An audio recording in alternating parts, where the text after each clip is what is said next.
Welcome. For those who don't know me, I'm Bill Sherman, the chair of the Department of Architecture. And we're going to have a two-part introduction today to the lecture by Sami Rintala, who is going to be showing some extraordinary work very shortly.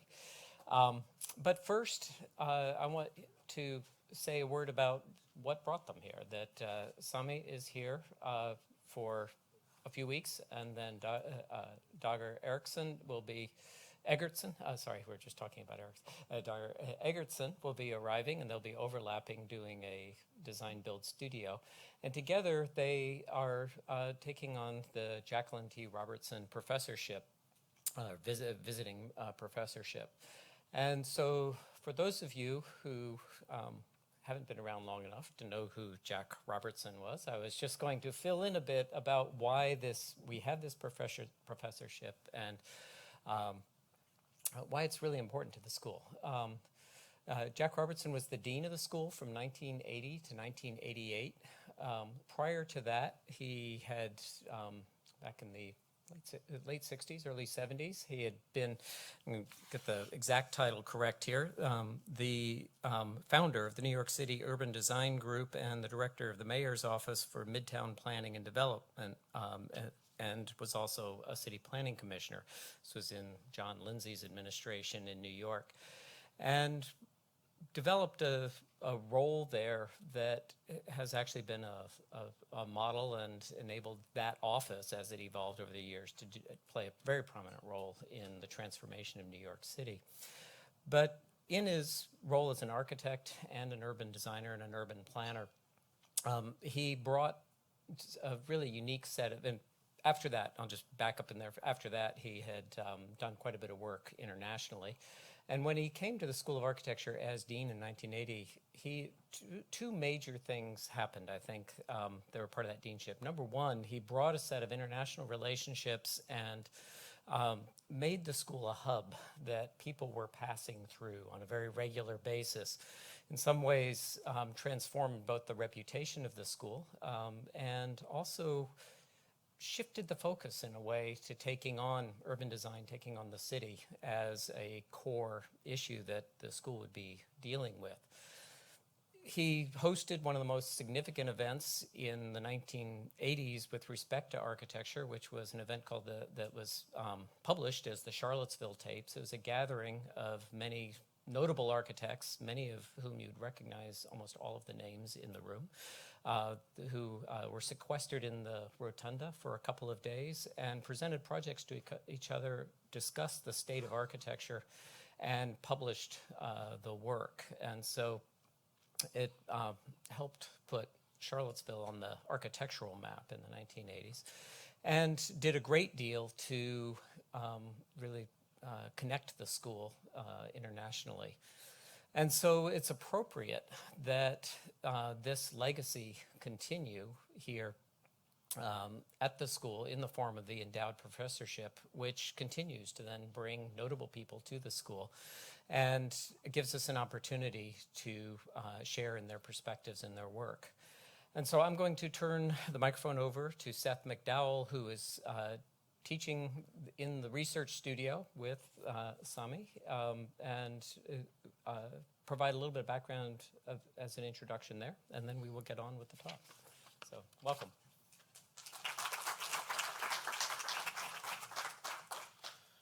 Yes, if you don't know me, I am Seth McDowell, and this semester I have the great pleasure of teaching a studio with Sami and Dagur. Sami is joining us from Norway, where he's partner with Dagur Eggertsson for Rintala Eggertsson Architects. They established their office in 2007. Sami is Finnish descent. Dagur is Icelandic, and now they practice with Vebke Jensen in Norway. So a lot of things coming together there. The office bases its activities on teaching, furniture design, public art projects, architecture, and planning. An important feature of their work is one-to-one building workshops that they do with both students and clients, which is one of the key things we were interested in also bringing them here. I think Sami said they've done 160 of these workshops so far. So, occupying a space between architecture and public art, their work has been installed in the Victoria and Albert Museum in London, the MAXXI in Rome, and at the Venice Biennale. It's been published extensively in ANU, Wallpaper, Architecture Review, Blueprint, Domus, and New York Times. Their work has been described as narrative and conceptual. Resulting work is layered interpretation of the physical, the mental, poetic resources of the site. Something I think we're starting to realize really quickly with this new group of 13 students we're working with in studio. I've got to know Sami over 5 days. He's been here and probably experienced fairly abnormal situations with the bicentennial occurring, so he's had a strange introduction to Virginia. We've been working with our 13 students in studio, and it's been an exciting way to start to learn from someone outside of what we're familiar with. Sami said, from day one, it's nice to be uncomfortable sometimes, and I think we're playing with that in many ways within the studio as an educational experience. So let's welcome Sami officially, even though you probably may have met him a couple times here and there over the last 4 days, but Sami Rintala.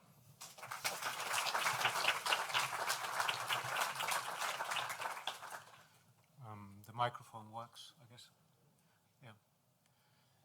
Okay, I could take the light down a little bit in the room. Thanks. Yeah, thank you very much for inviting me to Virginia. I've never been to the state, so this is new, and I didn't know so much of the history. Some of it I knew, of course, that the Englishmen came here, but I didn't know that all the Washingtons and Jeffersons and things. So I am using the mic, so I'm maybe not just, I'm too tall for the mic.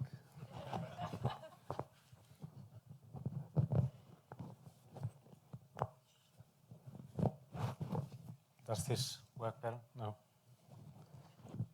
Maybe I just hold it in my hand. Yeah. So the theme of the name of the lecture is From Architecture Without Architects to Architects Without Architecture. I just made a pun because the first part is, of course, referring to a famous book about this kind of architecture that has been born out of natural conditions with people who from all over the world were just building their houses without architects. And the latter part is my concern about the situation today, that there's a lot of architects, but there's very little architecture. Our office comes, like Seth was telling, from different parts of the small area called North Europe. And Dagur is from Reykjavik on the right, on the left. I'm from here, from South Finland, and then I live here, and Dagur lives here with Vibeke, who is the wife of Dagur Eggertsson. So I'm the only not family member here. I'm living in North Norway, which is very normal area of just like your life. When I go early in the morning, I have to go shopping for food. And then I try to drive to work, and there's a rush time, so I can't go anywhere. So it's a stressy area. And we acknowledge that we are coming from an area where almost nobody is living. And we are also having projects in an area where everybody is almost living. So it's a kind of, we have to work quite a lot to understand our new locations where we're working, because we have projects all around the place, and we come from wilderness, more or less. Our method of working has been always to also work with our hands, so we call it carpitecture. And it means that we early on, when nobody was asking us to do basically anything, we just did anyway something with our hands. So we kind of were our own clients and made public artworks and these kind of projects. now we are using that also in education. So the workshop here is number 160, like Seth was mentioning, and I've been doing it since I became architect, 1999, from Helsinki, Finland. And these workshops have been in different kind of climates and cultures, so at least I have been hopefully learning something out of them. The results are usually this kind of wooden structures that are small in scale by a good reason, because we are usually just using 2-3 weeks time to make them, but they are bridges and towers and public spaces in the middle of big cities as well, or schools for orphan kids in Thailand, or wilderness cabins for people. But I have also, not all my workshops have been building workshops. I've been starting a lot in the art side. So we were doing even films and performances. So I just have to remember this. That was my start area. So I thought I used this time, half of it, to tell a little bit about the thinking behind our activity, and then show a couple of works. Architecture is usually understood outside the architectural spheres as a kind of art, cultural symbol, political symbol as well, work of art, or even a sign of any given civilization, of the level of their refinement somehow. And we kind of tend to think that some architecture of some periods is better than others. We all know this, but we have been trying to think in our small office more architecture as a kind of biological need of human being, that it's part of our, now I'm taking a big leap here, it's part of our evolution, if you believe in that, our human behavior is not only biological evolution, but also cultural evolution, and in this process architecture plays a very crucial part, because it forms our way of thinking. And as a biological need, architecture is a combination of wanting to be sheltered and at the same time have a control and overview of your surroundings. We were visiting a Roman-style villa the other day to have a nice dinner there, and that was combining the idea of shelter and a very nice overview in the landscapes of Virginia. But it's not only aesthetic phenomena, it's a very biological need to see how the food is moving there, or if somebody is approaching and so on. Architecture is also a human expression of the local culture, and you could compare it very easily to language in that sense. And if you look at languages, today we have 6,000 languages on the planet. 5,000 of them have less than 100,000 speakers, so most of the existing languages today are very small. 100 years ago we had approximately 60,000 languages on the planet, and they estimate that in 100 years' time ahead there's only 1,000 left, of which most are very small ones again. So you could argue that we are losing our own biodiversity. We are becoming more and more similar all the time. And while we are doing that, there's good sides to it too. We understand maybe each other better, but we are also learning, forgetting our local dialects of expression, and architecture is one of them. So less and less cultures that are left can actually use their own materials and own climate into coming something like their own expression of architecture. Instead of this, we are copying ideas from other areas, which may or may not work in your own climate. So when we are doing project, we are thinking of site-specific values in a way of adapting to weather and landscape, but also you should always look at the local building tradition to understand not the form, but the reason for the form and the reason for the use of material. So you could possibly use also something from the inherited values. So we call it the physical landscape. It's very easy to understand, but the mental one also, you should try to uncover a little bit of that to make good architecture, we think. It's not a romantic idea of form that I want to say once more. It's more about the reasons for why they did so. My own background is from Karelia, our family, and that's how architecture looked there, because the families kept cattle in the bottom floor so that the heat comes up in the winter, and the cattle is not eaten by the wolves, by the way. And when there's a new family, the family is getting larger, you just make the house longer. This is where I live nowadays. The original Aboriginal people are called Sami, reindeer herders, and these are some of their symbols for their structures that are not being made so much anymore.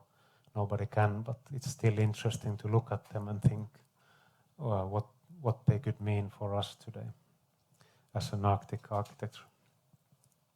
Sketches for Arctic architecture. And one more thing about the biological thing of looking at architecture is that our culture, Western culture, civilization, has existed very short time. And we have been formed in a much longer period of time, again, if you believe in evolution. And what happens is that our biological needs are somewhat different probably than what our culture is producing as our cities and structures. Agriculture made us sedentary and tied to the ground and kind of reproduce our daily living much more monotonous way, and somehow some parts of our cities, or most of our cities, actually look very monotonous, like potato fields really, and they don't look like the forests and the nature where we actually come from.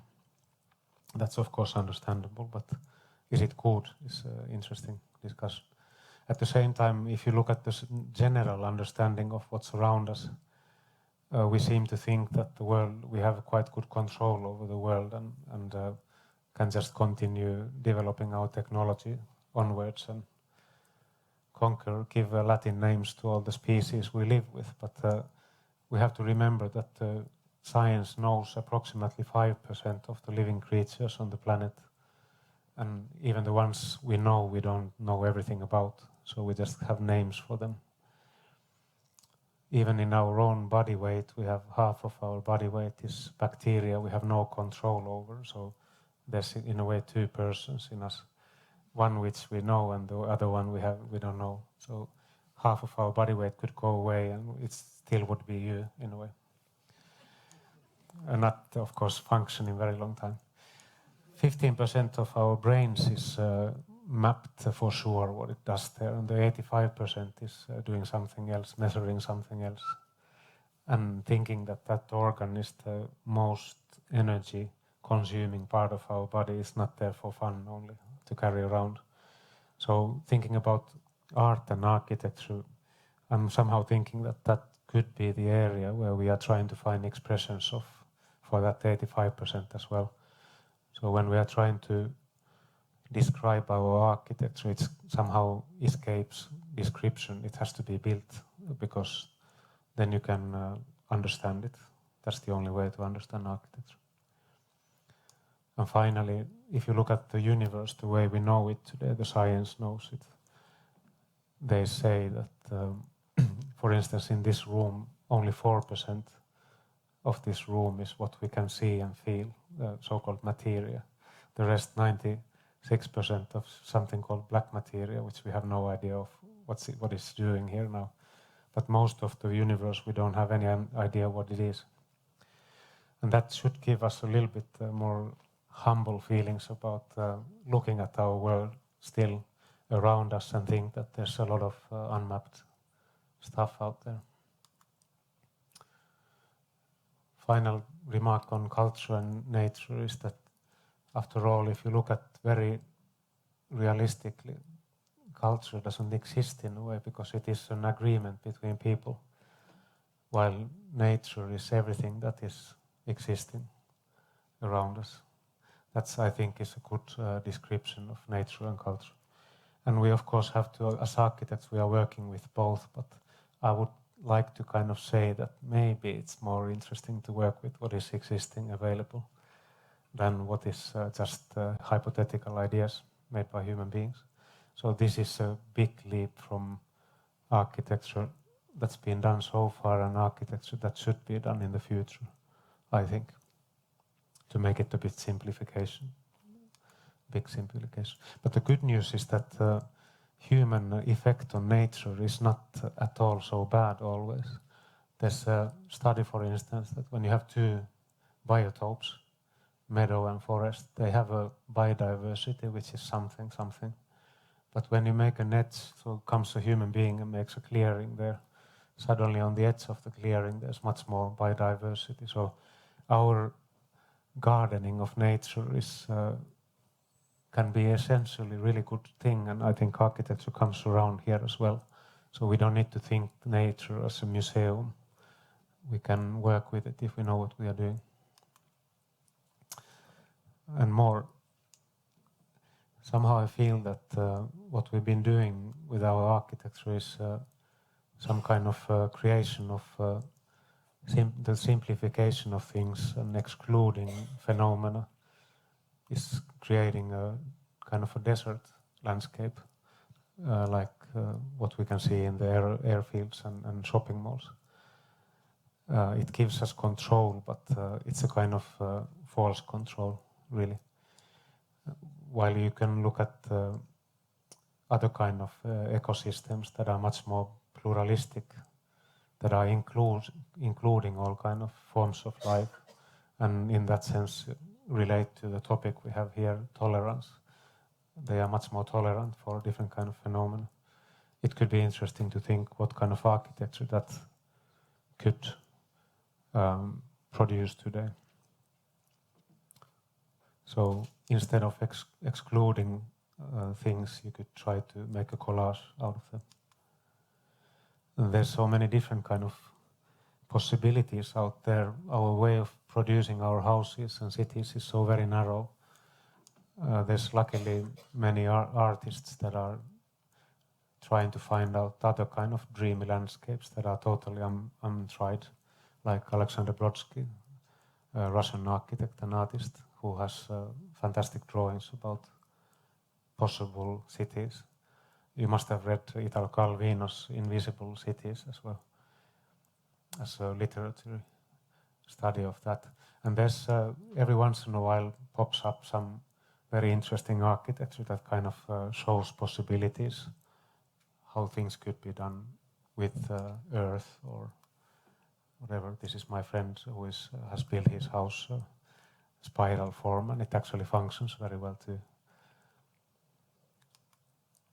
Or somehow I feel that pure attitude is also somehow lacking in architecture profession, that if all of us were like this guy, this Russian guy, who built alone this 150-meter tall structure in Siberia, we could get much more done, and not just drawings.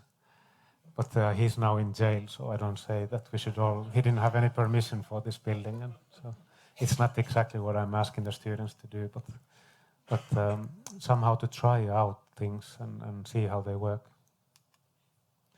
And even kids, my first job in Norway, when I didn't know the language very well, was to work with 10, 11-year-old kids in the schools, and I took them to forest and made land art for animals to watch, so they could find whatever in the forest and make land art, so that animals could have an art gallery of the things they found. And that was really interesting for me. I didn't have kids at that time, so I was a bit nervous about the whole thing, but there was this kind of, when we had the review in the end with the school kids, and I remember, for instance, one small girl taking one tree this high and putting small swings on it and saying that she always thought that the birds must be a bit bored sitting on the branches, that why not to make small swings for them. And I think this kind of playful attitude is really important not to lose, because it's about finding the meaning in everyday life just by shifting a little bit the perspective of looking at it. I'm not going to continue endlessly with this, but interestingly, the research on how to make next generation more sustainable is pointing out that it's all about the space where the teaching happens. So now we are in an auditorium, but the researchers are asking for new types of spaces where all these kind of things could happen. And I just pick up the word pluralism, diversity, minority, counter-hegemonic thinking. It's very interesting ideas for architects from other fields of study. What does that mean? I don't know, but it's an interesting thought. And the only counterpart I have is this forest space somehow as a more tolerant space. Also, in literature studies, they are some are coming up to a conclusion that how to build our future is that people need to learn a craft again. That it's not enough to make services to each other, but we need people who are craftsmen or craftswomen, which means not to generate new stuff, but making collages of things that are there. So we don't, in other ways, they are trying to say that we don't need to understand everything, but we need to make things work again for the good. So that would be my short list for the students to how to not to lose the architecture that is left somehow, because not everything we are building is architecture anymore, but maybe if the architects were craftsmen and women that are really good at understanding, finding out what's available really and what's the meaning they could produce of this collage, and then assist with while they are building, they are making something that adds biodiversity of human beings culturally and biologically instead of diminishing it. So in other words, not taking a building from Dubai and bringing it to the Arctic because it looks cool, which is what happens now in my home area. And trying also to look at things outside the kind of agreements that we have. They are good agreements mostly, but some of them are needless when it comes to good architecture. So, because they are imagined. So I just show a couple of pieces. This is not my work, by the way. So our criticism with Dagur is about the amazing fact that we call this sustainability because it fills all the checklist of LEED certification and so on. It cannot be sustainable architecture. It is very clear because it doesn't help to put flower pots on a skyscraper that is made of aluminium and metal and uses a lot of stuff to ventilation and so on. It's just greenwashing, one phenomenon of that. What is interesting is that there has been green architecture in every area of the world that's been successfully housing cities and people, but it's totally forgotten because we can't work with it because it's so romantic that it just doesn't, it's not our material. But how to take this to today would be very interesting for me, I think, because it is truly ecological. Of course, the scale is the difference here, but and in this part of the world, I find I'm from the Arctic, so I find this Newfoundland fishing village is very interesting because they have a kind of personality and in between spaces that are very warm, even though it's a cold wind and so on. So they work with the climate and the local material. And yeah, in the Arctic, the idea rather being to come together and make this kind of density that the other creatures who are living there are already understanding very well, instead of making kind of modernistic alleys where the wind is blowing. Our work, then again, I hope I have used more or less half of my time, but like I said, we were doing more artistic things in the beginning, and I had my previous office at this point in Finland. We were trying to be architect office for a while, but like a normal office at that time in Finland, and making white boxes and so on, but it didn't work out for us, so we kind of ended up very quickly to the brink of collapse, and I said that let's do something that we really like once before we stop the whole thing and do something else. And it was this artwork where we collected old barn houses from Finnish countryside that were left there and put them on legs. So I went to build it with my friends, and then I invited the best modern dancer in Finland, Jaquelin, and he burned them one evening, and that became a kind of political discussion about landscape, the people moving from countryside in Finland to cities and leaving everything behind them. That is it only good to turn your back to your history and to your reality. And then we also did strange stuff, like we were invited to Hokkaido to have an art exhibition, and we realized that there's only one country between Finland and Japan, so why not to drive from our home door to the exhibition door and make that the exhibition. So the theory was that how these people, these Sami people here and these Ainu people here in Japan, they somehow reminded each other in the ways of clothing and other traditions as well.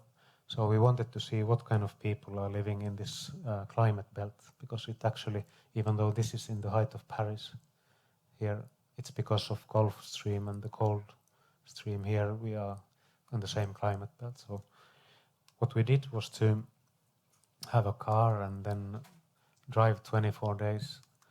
And every day we were stopping to take a photo of grandmother, babushka in Russia. And this is a Finnish grandmother, and this is Japanese from Hokkaido. And these are all the grandmothers that we met on the road in small villages. And we explained that we want to have a picture of a grandmother and axe, local axe. So we had 24 grandmothers and 24 axes in the end, and they were placed in this horse stable that had 24 rooms in Hokkaido.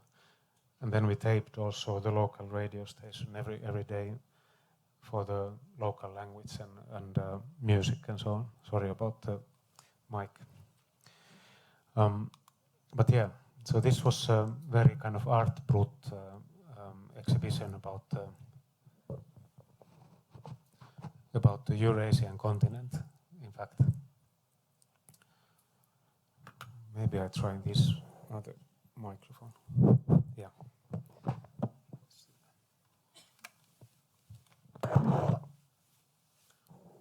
Yeah, maybe this is better. And then because of these early works, especially the landscape work, we were invited to Venice Biennale in 2000, and the theme was less aesthetics, more ethics. So we ended up doing recycled work of an old barge that we found in Chioggia, the Laguna of Venice, and then we filled it with the park and sailed to Venezia as a new park, because the island is already drowning, so we didn't want to put some extra weight on it. But the point of this work shortly is that we put 60 cubic meter of composted earth under these 22 oaks, and that earth was made of the human waste from the Venezians. So we were saying that instead of pumping your waste to the laguna, you could make nice parks, because Venice Laguna is one of the most polluted water bodies in the world still today. Then a small project in Japan. We used to work in Japan for a period of time, And this is a spatial artwork in a jungle of Kyushu Island, which is for school classes to have an outdoor classroom where they can discuss in the round space in the middle, or then they can sit on the outside in these open spaces. The whole project has an acoustic idea, so this is a place to observe the very thin, dense jungle. You don't see much, but you can hear all kind of birds and animals. So this concrete space is collecting those sounds. Very fine concrete work, by the way. The Japanese masters were doing very sharp edges, so they were asking me, how sharp do you want to have the edge? And I said, as sharp as possible. And they were like, a Japanese person doesn't say no. So I just realized that there's something wrong. So they said that if it's too sharp, you cut your finger. And, so we had to make it a little bit less sharp. And then our one favorite theme is small apartments, small houses. So this is called Box Home. It's a 19 square meter version. So there's 4 rooms, very small rooms. And the idea here was just to show that it's possible to build in very short time with very little money a house that actually works. Because the normal apartment of this size in this area is 4 times more expensive. And this anyhow had some different kind of qualities to it. So. And then we could also show that even though it looks like a metal building, the amounts of materials are so that this is the aluminium here and this is all the wood types we are using. So it just has a kind of rain jacket on it. Then we have done some towers like this. This is viewing of a sea monster that is known to exist in this lake in South Norway. So it's a bit like Loch Ness, just that this is real. Yeah. So that's why we have this walkway, so it doesn't catch you when you're walking. This is made of wood in total, and we designed the lights and everything. So it's 5 stories wooden structure in a very windy and flooded area. So this was the final proof for us that wood is actually a very hardy material as well when you just make all the structural things it needs. And this is a bus stop in Austria. And this lower part here is the bus stop, and then this upper part we because we were placed next to a tennis court, we realized pretty soon that we also have to serve that function, so you can watch tennis while you are waiting for the bus. Today this upper part is unofficial meeting place for the youth, local youth, to exchange kisses, I have heard. Yeah. This is based on the local wooden tradition with the shingles and so on. So we wanted to use that part of the tradition to become a more modern form. Another bus stop I had to show because this is recycled material from old barn houses. We made bus stops to a small city in Norway for kids when they are going to school. And again, we thought that it's very boring to wait for a bus, so we have to make them into playing grounds so the kids can climb and do hide and seek and stuff while they are waiting for the bus, and have some nice colors as well. So this is 100% recycled project. Another way of using wood is to just build hanging from it, and this is a hotel in Sweden called Tree Hotel, and we were asked to use these 6 trees to make their biggest room. And this is always controversial for people to see that how can you use live trees for hanging a 22-ton building, which is the weight of this metric tons. But me too, I was asking the client that please let's use curtain pillars under this so we can just float in the middle there. But he said that this is their idea of hotel and they can't start doing any other way, because then it's not tree hotel anymore. They got the best tourist spot of Sweden prize that year, and this area is everybody's moving away from here, so there's no jobs or anything, but they managed to create 20 jobs with this place, and this forest would have been cut down long time ago if they didn't take it for this purpose. So there's always these interesting spices. So we managed to use these 6 trees, and there's a system where you can open every year a notch for the tree so that it can grow normally, and that system was done in Lund University, so they must have done a good work then. But the funny thing is that the next project they already built on pillars based on my fight, so it's a bit pity we couldn't do that. One more product we are doing is bridges, and it started with this bridge in West Norway, which is otherwise quite normal iron bridge. We had to use steel here because this is very wet, humid place, and wood would have been not working for very, very many years here. But what we did here is that we noticed there's very nice sound from the water, exactly where the thinnest part here is. It's going with a very big force here, and there's a low vibrating sound here. So we tried to capture it into this box, which has an open floor in the middle. So it's also acoustic idea. Plus we have a room for school classes, again in the other end of the bridge where you can stop. And this has resulted to new bridges. We are working also at the moment with another one. This one is located in again West Norway, with a very flooded area. The previous bridge went away. It had to be collected downstream.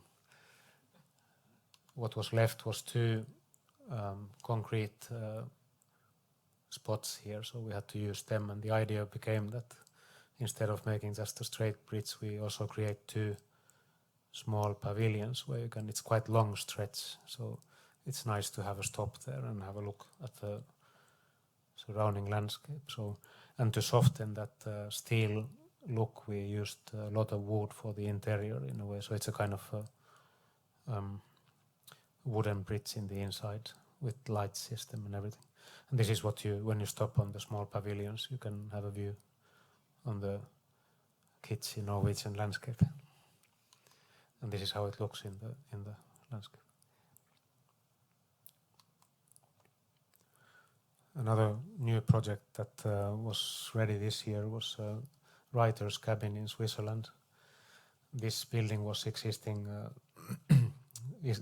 new building, but they wanted to have small cabins hanging from it for authors who are coming here to write.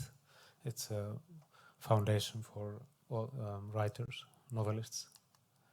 So our idea was to make the entry from the bottom and then kind of climb to your working space, which is the place where you are dreaming the books. So you are kind of moving in time and space, and the amount of light and the view and everything is different in each level. So it's like half story each one. And of course the idea was also to use the Swiss cross of the flag a little bit, because it's in Switzerland. So it's a wooden distorted Swiss cross where you can live. Again, the precision of the handicraft here is amazing, the Swiss carpenters. So all how we could use the materials are very nicely executed here. I have to mention that. It's not the case in Nordic countries anymore, unfortunately. You have to be lucky, but here we can have. So this work again is where I live in North Norway, and that's also a residency for artists. But we discussed with our client that instead of making one big building on this island, we try to make more like a fishing village, or remembering that why people come here is the nature. So when you are going from the sauna to your living cubicle, or from the main building to the toilet, or from the ferry to your cubicle, you always have to be outside. And we still believe it's a good idea. So these all these cabins are really minimal. There's just the width of one bed and a ladder up and another bed up there. And they have to be anchored with wires down to the bedrock because this is really windy place. It's very sad to live in North Norway. The scenery is sad and people are lonely and it's not much light there. So. This is the main building. We developed a system of foundations with angled legs, so we didn't know how the rock is underneath, so we could always rotate them and find the exact angle with the bedrock. It was quite interesting. If we had a straight one, it would have never worked, or maybe one or two places. But with this angle, it worked everywhere. So, and then one of the buildings was imitating the Sami Njalla, which is a small shed house raised on one wooden leg. In this case, it's steel, and that's the most popular spot for the artist to stay overnight because it's waving nicely in the wind, so you can get seasick there. And this is the view from there. We were doing this partly with workshops as well, so we had a nice opportunity to test different kind of leftover materials for interiors and so on. So this is an island, so everything you bring here you have to use. Don't want to bring back anything from there. And this is today, when it's starting to weather and getting a bit darker and more sad towards the winter. And yeah, the sad lights, because there's no city lights disturbing the starlight, and even some disturbing light phenomena in the night. It's difficult to sleep. Arctic lights. And yeah, sometimes it's still as well. So this is the sauna, which of course is a very important building to get warm and clean. I wanted to show this workshop especially because we have this idea nowadays that when we are outside the school, which we usually are having the workshops, we always do something else with the students as well and build. And a very important idea is to use the local food source. So on this island we ate birds and fish and seals. So the students, the ones who ate meat, they participated in this function, and everybody understanding that that's the most ecological way of feeding people on this place is to eat these things instead of import ecological fruit from Germany, for instance. Same area, we are just a few kilometers away on the beach. We had a cultural festival 2 years ago called Salt, based on the fact that all the reason why people live in this area was salted cod, bacalhau in many languages, that we exported to other parts of the world. So this structure where they dried the fish, we took and escalated to much kind of mega structure that is housing all these functions. And the whole idea being that it had to be transported also. So it's in pieces. But we had art piece. This was a Chinese video artist, very beautiful in the landscape. Concerts and food and sauna. So for the sauna I had to combine 4 sauna ovens to make it warm enough, but it looked like an engine from some Fritz Lang movie, so it's nice. And we made small tents for the visitors, to kind of nomadic tents that you can inhabit in, and even some smaller structures that are just appearing there, so you can go and for kids to play, or you can overnight if you dare. Now it's in Oslo, the capital of Norway, so it's kind of much more urban, but it is very political. It's kind of bringing the North Norway values to the capital, saying that it's important to support this area because all the resources there and so on.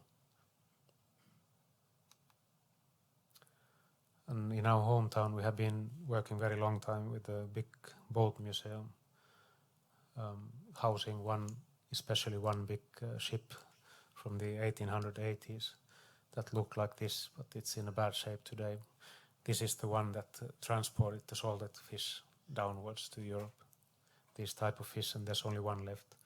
So we have, this is under progress now. So these are just renderings of how you enter this yard and see the ship in the middle, and then you have cafe and changing exhibitions on both sides. Problem all the time being that this landscape doesn't really tolerate a big building, but you have to have the mast of the ship up there somewhere. So we were trying to stealth it down, especially on the entry side, to a much lower volume. These are some interior images. Hopefully build in a couple of years.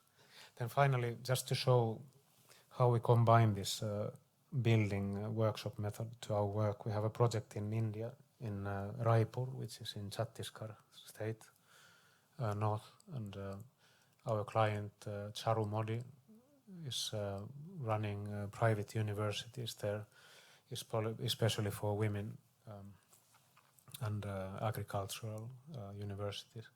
So we came with my assistant professor to work with the local architect Sandip Kumar, and also we had the Austrian architect with us, my friend.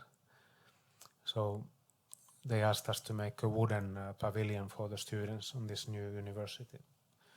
To be able to do that, we have to study the local wood types that were like 140 on this state alone. So just to see what we can use, what could be clever to use, and also understand. We had built earlier in this area in India, but they had totally different climates and everything. So we had to understand where we are building first. But then in the end, we ended up in a plan like this, where the students will have a art gallery, yoga pavilion, grilling place, like a barbecue place, and then one classroom. And in the middle, they have a kind of empty space, which is open to the sky. But the point being all the time that all these solutions are done on field. So we've been many times there to see what we have as materials locally and how we can use this wood, and even the cutaway pieces. Or here, me and my friend, we are testing how to use the cutaway pieces of the main construction into the facade system, which is being born here. So it becomes a kind of trellis system of small pieces of wood, all the time using the same form than the plan in the joinery and everywhere, because this form we discussed with the client they want to use here. It's the sign of the sun turning, called swastika. It's a little bit heavy on history, but actually in India it means something else. And I just mentioned that we design lamps and parks and some kind of space-saving furniture as well. This is based on the Nordic tradition of having beds in 2 stories or work table, soon in a shop near to you. And we continue doing artworks as well. So this is just before we came here in September. We were with Dagur and some students in a forest in South Norway to make this kind of walking route in the forest, just to make people be able to walk in a different route. We like still this kind of works, and then we design this kind of small leftover pieces into furniture. So we still think this is the nicest stuff we can work with. And finally, this is some reading for the students. Maybe you take a screenshot. If you take a couple of them, if you are interested in politics today, I think this first one is really interesting reading, because it is quite revealing. And some of my criticism was based on that book also. E.O. Wilson has many, many good books about biology, but the point being that his biologic ideas started with ants, and now they talk about human beings. It's very interesting career. Jared Diamond's The World Until Yesterday is maybe one of the books that every architect should read to understand how civilizations work and don't work, especially. And also for this course we are having here, I think this Robert Pogue Harrison's Forest, The Shadow of Civilization is interesting reading. It's about how the idea of forest is in the middle of our our built environment as still today in the form of chapels, for instance. And again, Richard Sennett's The Craftsman, why working with your hands is actually a very clever thing to do, an intelligent thing to do. Our way of thinking that you either work with your hands or your head is a very old, outdated form of thinking about intelligence. And then the basic stuff there, Juhani Pallasmaa is our teacher. We are in great depth to Juhani Pallasmaa with Dagur about everything we say and do. He started, so please read all his books. So yeah, thanks for prevailing and staying with me, and have a good evening.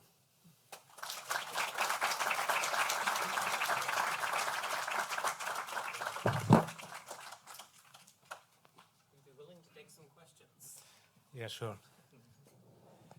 So please, questions. Yes. So you mentioned that architecture is a biocultural revolution. So I think many of your work that is out of like the Scandinavian land, like such as Japan, like Switzerland or India or something. So my question is that to what extent is your design goal to trying to combine like the Scandinavian design principles and the local context?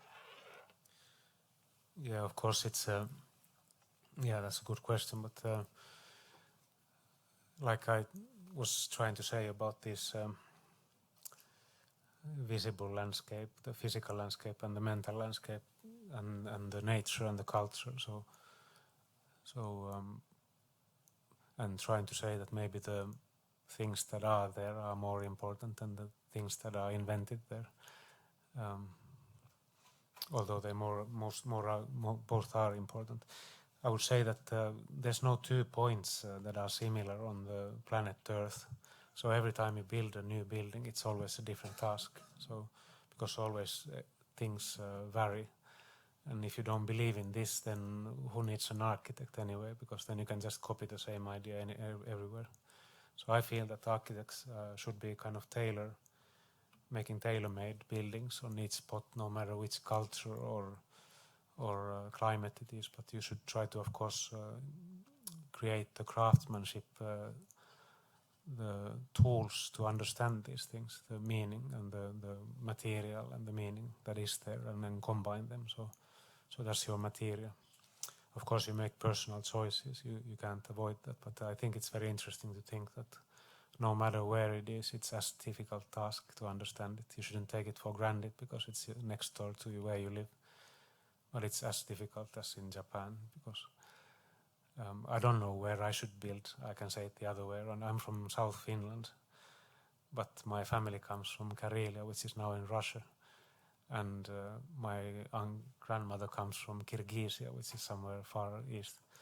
And then I live in North Norway, and then I teach here and so on. So it's like I don't think anyone really has a area where they are like better than other areas per se as architects. I think we should be ready, especially today, everybody coming out soon from the school, to be ready to work everywhere and just learn the tools how to study the local nature and culture, both. And the client, of course.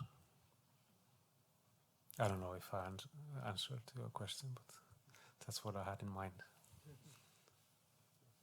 Thanks for a super nice talk. Speak up.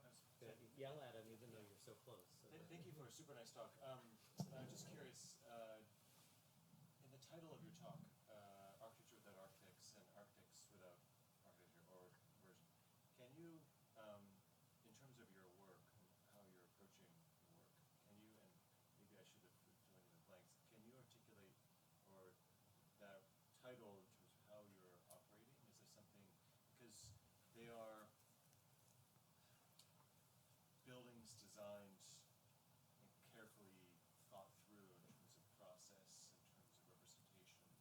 How do you elaborate a little bit further on your title and how the body of work, those two overlap with each other? Yeah, he's making a difficult question of how my title has anything to do with my activity, and that's a good question. So I'm not here to tell that I have any answers. I'm actually trying to raise questions, because I'm starting to understand for myself what architects should do or what I should do, but I don't know how to do it yet. So our answer so far has been to be critical and make these small projects out of wood and build it ourselves when we can. It feels very right.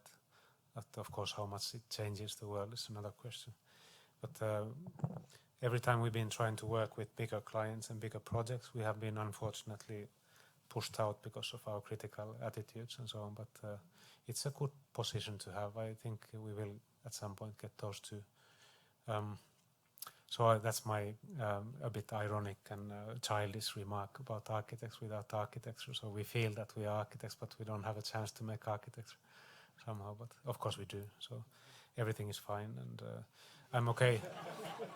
I'm okay about the fact that we are learning slowly, and nobody has given us a chance to ruin a big project yet. So we can learn first and then do the big project. So.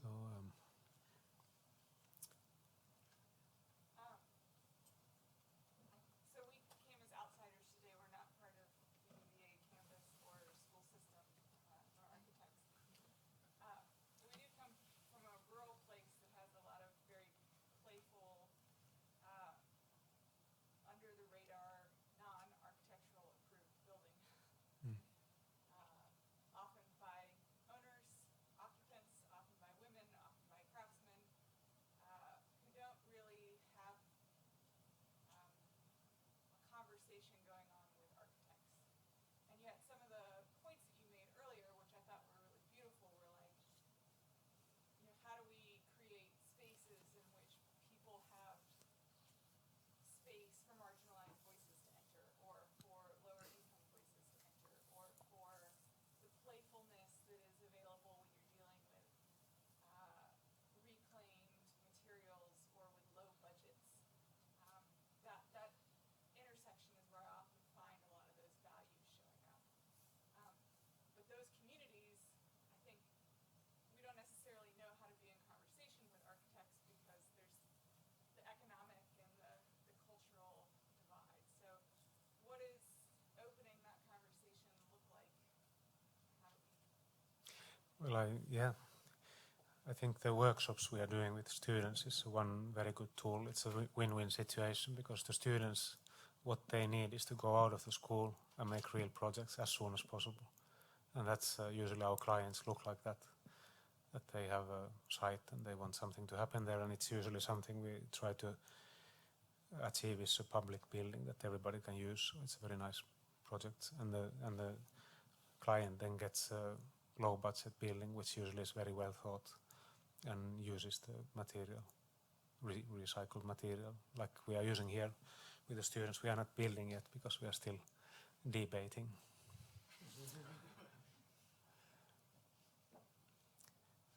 So yeah, I think the only tool we have been using in that sense is exactly this, that university is should be a kind of freestanding, objective body in the society that is free of politics and economy, and can do this kind of things, because we need, it's a good way of teaching what the material wants and what the economy of building time and money means, and how to use tools and so on. I just wanted to ask you a little bit about materiality, because you talked about the work very much in relation to context, culture, and place, and materiality is of course a big part of that. There are parts of the world where you're coming from where forests and wood are abundant, and then there's other places in the world where that are made up of sand, and where concrete and other things, make more sense as a material. So how do you confront that? Because there's a kind of consistency in the practice in relation to the materials that you use, but as you expand out, how does that change your thinking, let's say, around, the palette that you're working with? Yeah, it's we have a bridge at the moment. We are drawing which we are going to use aluminium, because there's an aluminium factory 500 meters away from the bridge, and so I think this kind of local industries and building tradition can also mean concrete and steel and aluminium, and then it makes a lot of sense because it's the local material. So we don't, for instance, my colleague Dagur, who is missing now, unfortunately yet here, he would be happy to use concrete. He's coming from Iceland and they don't have any trees there. Or he always jokes that how do you find yourself if you get lost to an Icelandic forest? How do you find back home? You stand up. Yeah. So his home material is concrete and corrugated steel, and he's good with them. Mine is wood and wood. We have a question in the back. Do you have like a philosophical rule of thumb of how far you really will go to source material for your projects? No, I think the only rule we have with Dagur is that each project is its own discussion, so they don't need to relate to each other, so we don't know what we're going to do. So somebody was asking today in the workshop also that what is the goal of this project, which is a bit alarming question. And I said, I don't know. So I think it's good to acknowledge the fact that you know very little actually, so you have to start finding out things. You don't know what is the optimal combination of things. And also I think working in the art a little bit in the beginning with the public artworks, we still do, is also reminding me a little bit of the fact that sometimes you should give a damn a little bit about some things. It's not about being correct 100% all the time. It's enough to be correct 40% rather than do nothing about it. So I think sometimes humanist problem is that we try to do everything right, and in that way we incapacitate ourselves of doing anything. So rather move within a kind of combination of what is functional and what is right as well. And architecture, I think sustainable architecture first and foremost for me or for us is good architecture. If you make good architecture, it's already sustainable because people like it and use it and will take care of it. And then comes all the technology and local materials. And first thing also is how you place the building, how to make microclimate in that area, whether you want to have shadow or whether you want to have the low winter sun, and so these kind of things nobody kind of discusses anymore, and they are the like 60% correctness of the project. We only talk about the technology and these kind of things because they are products that are very necessary in our buildings. So, yeah. Might just ask one more question, which you've done so many of these workshops in different places, and that it's an extraordinary way to teach through the workshop. And I'd be very interested in hearing you just say a little bit about how you think the students or the participants in the workshop learn differently than they would in other ways, because it is using the hands, and it's, how would you characterize the difference in teaching and learning that way through the making of something together than other techniques? In the risk of the workshop students being here now, they might disagree. It is first of all, it is this is the worst way of teaching what I'm doing now, because this is researched fact that the worst way of teaching is one guy talking in the front and everybody else listening. You forget most everything, unless I start jumping here and doing something strange. You forget everything else in 10 years or 5 years or 2 days. But the best teaching strategy so far created in Western civilization is kindergarten, where kids are doing things together with the teacher. And that's what we are when we are building things. We are a kindergarten, and when we start building now we are still in the threshold of design, and it's a kind of anxiety and waiting. But when we start building things, we'll be fine, because then we are a kindergarten.